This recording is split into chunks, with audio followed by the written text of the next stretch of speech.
Terima kasih yang sudah klik di video kami. Dan jangan lupa like, share, dan di komen ya. Dan jangan lupa di subscribe. Cik lu tak kira kahwin ke bang dia? Dia mahal.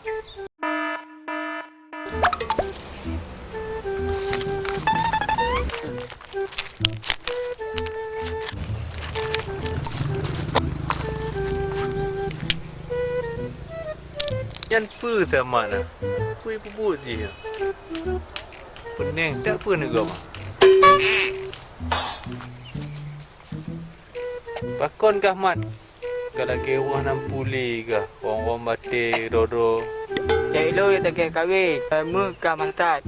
Siapa mengata apa? Kebru. Lun pihak habis fikir umur 2 juta lebih mat. Tang lun jom dua Tuhan yang mat. Ibarat jihmat kon. Gadis semakin di belakang, janda semakin di depan mat. Kiban lagi nyaman. Bukan kemat. Jat minta yang janda dong ah. Pak, kita sadar kaya bu. Tenang kah? Le balut.